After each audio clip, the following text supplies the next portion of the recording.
Hi, everyone. I'm Trisha Bell, Hi, I'm Georgia Young. and welcome to CTE Talk, the podcast where we talk all about CTE, concussion culture in sport, and life as a family member. Every Monday, we will be joined by guests to shed light on the neurological disease, chronic traumatic encephalopathy. Join us on our mission to raise awareness and educate others.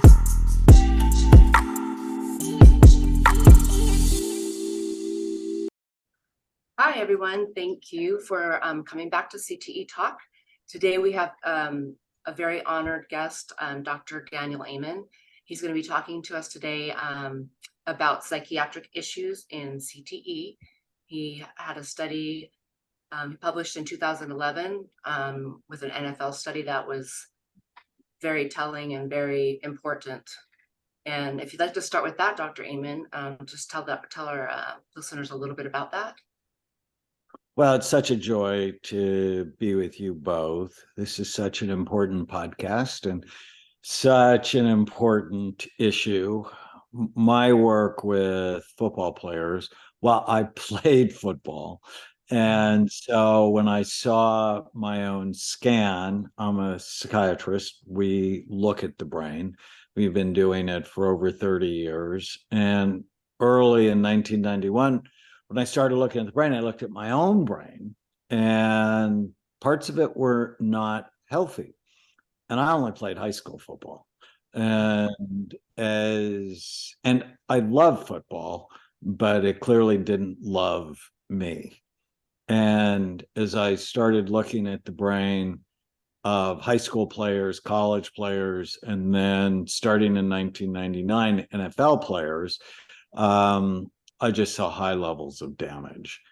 And CTE is an autopsy diagnosis, but what I can see on the brain SPECT scans I do is clear evidence of traumatic brain injuries.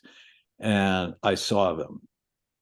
Then in 2007, Anthony Davis, the Hall of Fame running back from USC, came to see me. He also played 8 years in the NFL. And at 54, his brain looked like he was 90, and it was bad for 90. But Anthony, who at the time was struggling with memory problems and irritability and temper problems and periods of confusion, he just did everything I said. And 5 months later, he was remarkably better. And he connected me with the Los Angeles chapter of the NFL Retired Players Association. And we did the first and largest study on active and retired players. And at the time, the NFL, I think, was in active denial that they had a problem. But then it became really clear there's a big problem. And I have scanned and treated about 350 NFL players, and they have 4 times the level of depression as the general population. And if you damage the brain, you're more likely to be paranoid. You're more likely to be angry. You're more likely to have anxiety, depression, trouble sleeping. But I think the big news from my work is 80% of my players got better when we put them on a rehabilitation program.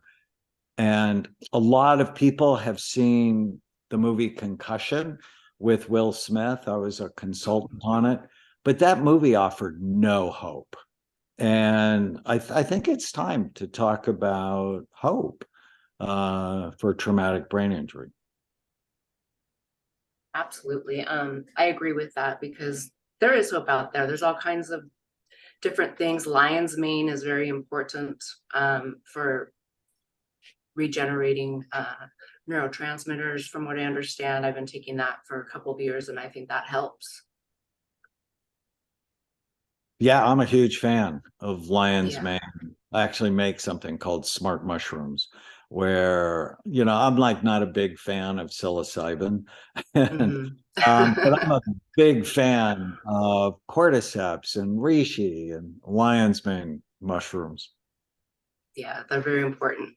Going back to the where you were talking about the paranoia and the aggression, and do you think that depends on which parts of the brain? Because we do see such a difference in symptoms across the board. There's a lot that are similar, and then there are some outliers. Is that because of the different areas of the brain that are not getting enough blood flow? I think it's different areas for sure. If you have more frontal lobe problems, you're going to have more behavior problems. If you have more temporal lobe problems, you're going to have more memory and irritability and paranoia problems. So the area of the brain matters. The position you played matters. That I actually did damage by position and showed offensive linemen tended to have the worst looking brains. Mm, That quarterbacks and defensive backs tended to have the best looking brains of the makes sense. groups, linebackers and running backs, because their heads going, getting whacked almost every play, also have more trouble. Um, but, it also depends on other factors like your level of obesity. What Hmm. we found was half of our NFL players. Now, these were just incredible athletic specimens, and half of them were obese when we saw them. And I published 4 studies on my NFL work. One of them was we matched players by position and then looked at overweight or obese players versus healthy weight players and found significantly low blood flow to the frontal lobes in people who were overweight or obese. So obesity, I think, plays a huge role in damaging the brain. Hmm. I mean, we know, for example, that if you're overweight, you're much more likely to die from COVID than if you were at a healthy weight. Right. Right. Okay. That answers that. Georgia, did you want to go ahead and ask one of the questions that Yes, I one of will our do. viewers asked? Yeah, we did ask out our listeners if they had any questions for you, and one of our listeners, sorry, did ask: Are you able to see patterns on the functional SPECT scans that are in agreement with CTE diagnosis made post-mortem? In other words, she said, are the SPECT scans able to diagnose suspected CTE? So, given that I've done 350 players, a couple of my players have died. And the ones that have significantly low blood flow are more likely to have CTE. But, I'm friends with Bennett Amalu, who coined the term chronic traumatic encephalopathy.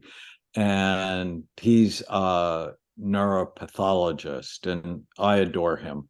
But, I often tell him, I said, your patients are all dead. I'm trying to get mine so they don't come and see you. So SPEC can clearly tell that if someone has the chronic effects of traumatic brain injury. But again, you have to like slice the brain and stain it and put it under pathology slides to make the diagnosis of CTE. It doesn't mean SPEC's not helpful. SPEC's incredibly helpful because we'll give you the state of your brain now, and it'll tell us, well, how much better can we make it? Is the tissue dead or is it sleepy? I often tell my Mhm. patients we don't have the Lazarus treatment to bring the dead back to life, but we can make the tissue that's struggling healthier if we put it in a healing environment. Mm-hmm. And what sort of healing environment what does that consist of? Like, what does that treatment involve? Well, see, this is so important. The mission I have in life is to actually end the concept of mental illness. And people go, whoa, how are you going to do that? I'm going to create a revolution in brain health. And I think my NFL work is just it's just such a good illustration of it. So, brain health. You want to keep your brain healthy or rescue it. You have to prevent or treat the 11 major risk factors that steal your mind. And we know what they are. And I have an acronym called Bright Minds. So those are the 11 risk factors. So B is for blood flow. Low blood flow is the number one brain imaging predictor of Alzheimer's disease. Almost all of my NFL players have low blood flow. So if you have the risk factor, what do you do about it? I had a big gala for our foundation in December, and Dick Butkus, one of our players, Hall of Fame linebacker from the Chicago Bears, he calls me his brain savior because he's been in a hyperbaric chamber 800 times. So one of the ways to increase blood flow is hyperbaric oxygen treatment. You also want to stop caffeine, nicotine. They both decrease blood flow. Marijuana decreases blood flow. Being overweight decreases blood flow. And supplements like ginkgo or eating beets, cayenne pepper, oregano can all increase blood flow. So that's one example. But Georgia, brain health is three things. It's brain envy. You got to care about it. Avoid anything that hurts it. You have to know the list. And then do things that help it on a regular basis. And so when you reimagine mental illness as brain health, pretty soon you realize, oh my God, the brain is an organ, just like your heart is an organ. So you have to stop hurting it, feed it right, give it the right nutritional supplements, and really focus on the health of the brain rather than, oh, you have a mental illness, take these medicines.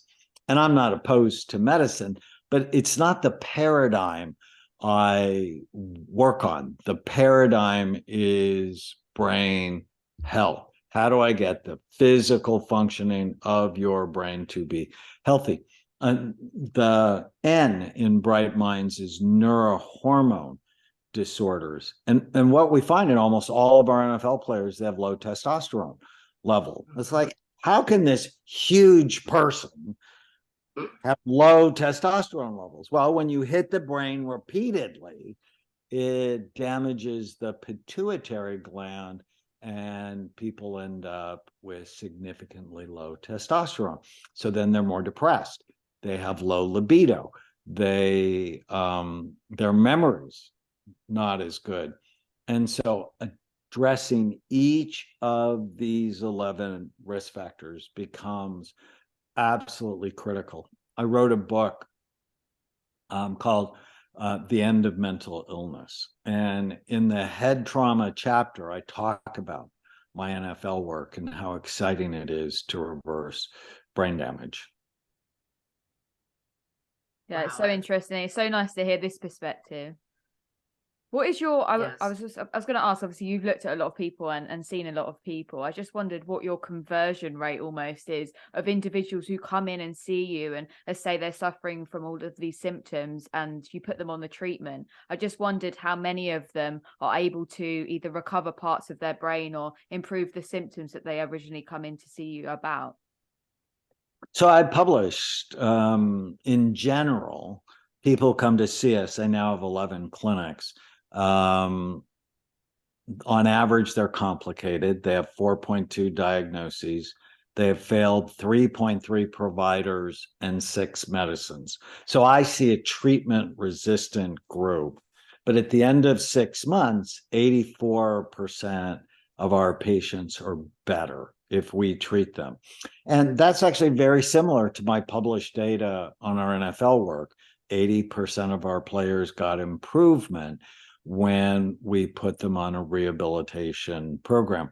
And for my NFL work, it was super simple: multiple vitamin, fish oil, a brain boost that works in 6 different ways. And then we teach them what to do to love and care for their brains. Now, of course, you got to do it, right? I mean, if people won't stop drinking or they won't stop using marijuana, they're not likely to get better. But for the people who cooperate, 4 out of 5 people get better. And would you say this principle is the same for the family members, as we know that being a primary caregiver to someone who has either got suspected CTE or traumatic brain injury, it can be really hard on them? So I just wondered, obviously, they can suffer mental illness issues or anxiety, depression. If they were to come and speak to you, would you say to follow similar steps in terms of considering your brain health in general and follow the different routes in trying to improve that? Absolutely. And, you know, in the dementia literature, 15% of caregivers have dementia themselves. And so if you then add chronic stress to them, it's just a bad combination. But put in yourself, and you know, when you go on an airplane and they say if the masks come down, you need to put yours on first. I think that's just such a critical principle for anyone caring for someone who has suspected CTE. You have to take care of yourself so you can be there for the people you love. Yeah, it's very important. Yeah, the caregiving role is very stressful for a lot of the wives or husbands or partners or daughters or sons. And I think following the same principles, because I myself have followed a lot of the principles that Dr. Amen has touted over the years, because I've known him since about 2009. And when I met Dr. Amen, I smoked. I had a lot more weight on myself. I didn't eat organic. There's a lot of things that I changed in my life. And so and my depression lifted a lot of things changed. So I myself am privileged to have worked with Dr. Amen. So I just want to put that out there. But yeah, the caregivers, I think there was another statistic about like 78% of caregivers end up dying before the person that they're caring for, because of the stress on the caregiver. Yeah, it's awful. And it's important to know what you can do, but also what you can't do. And I love the serenity prayer, you know, God grant me the serenity to accept the things I cannot change, the courage to change the things I can, and the wisdom to know the difference.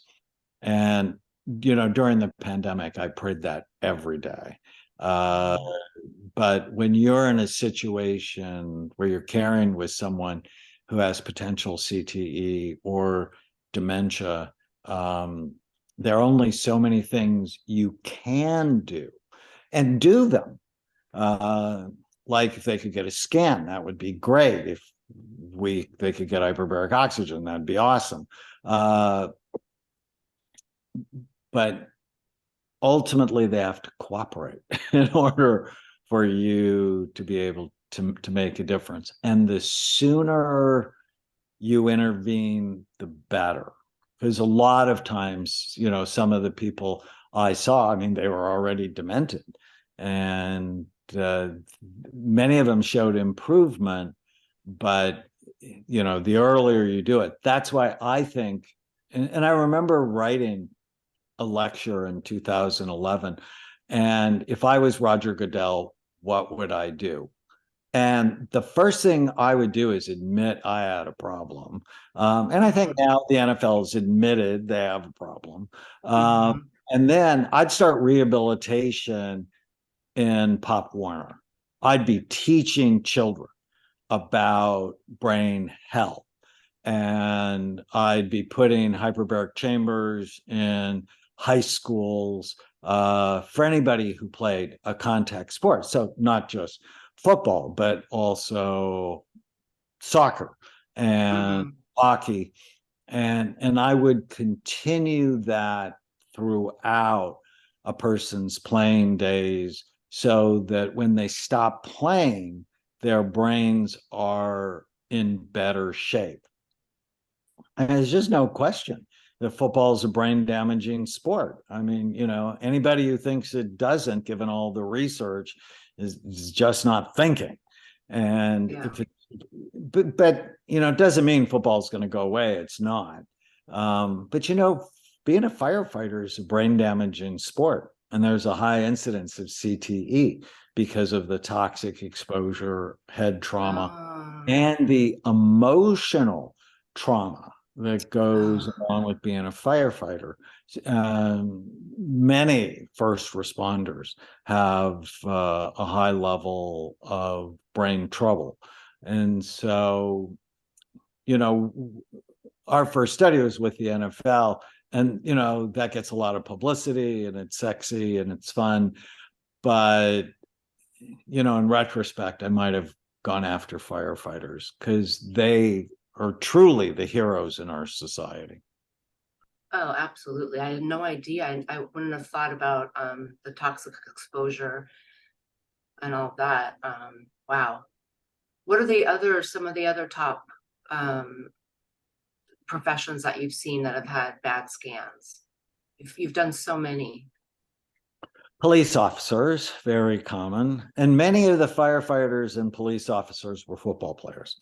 So it's one of the things that we noticed. Pilots, because of the toxic exposure, we often see flight attendants and pilots have more toxic brains. Agricultural workers, because of the pesticides, any of the fighting sports, for sure. Those are the ones that come to mind. Yeah, and I think even cheerleaders and I think I said this before on the podcast. I think the number one reason for CTE in women is domestic violence. Yeah, no question. And it's often brain damaged males that are causing CTE in women. Yeah. Right. I mean, it's easy to call people bad. That's super easy. It's harder to go why.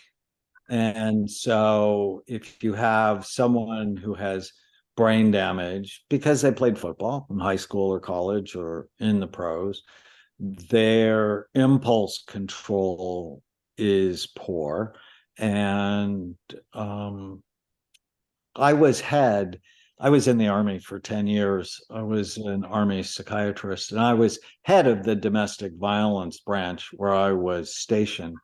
And I often found there was trouble, head trauma in the males, and then they gave head trauma to the females. That's just terrible.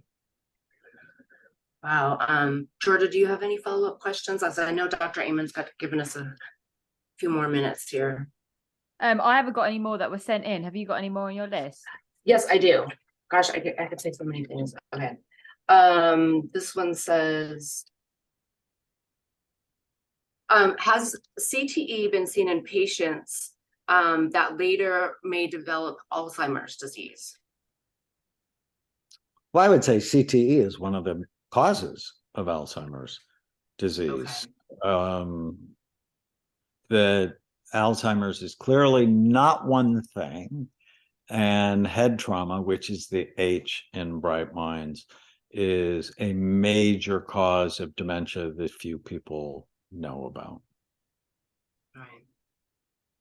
I was going to mention, and we can edit this out if we want to, but ever since I've known Dr. Amon, and I'm also a crime story person, I've always read true crime, but every time there's a mass shooting or anything that happens, somebody's a family annihilator, I look up on Ancestry and I find out if they played high school football or college ball, and including Ted Bundy and, you know, all of them. And so many of them have played some type of contact sport or been in the military. Yeah, head trauma is a major cause of anxiety disorders, depression, suicide, homicide, domestic violence. Yeah. One last thing. Where did my piece of paper go? I just remember you talking about when I first met you about the word maverick. And I've kept a little piece of paper that I can't find right now, but because every time I wanted to think about this podcast, and this has been in my head for a couple of years, I would look at that and remember that, you know, just go out there and do it, and people will realize that what you're doing is good and the rest will follow. I love that so much. I mean, what you're doing is so important, that families need to band together with other families who've been impacted by brain health conditions. But, you know, if we reimagine mental health as brain health, a whole bunch more people will want to get help, because everybody wants a better brain. Nobody wants to be called mental.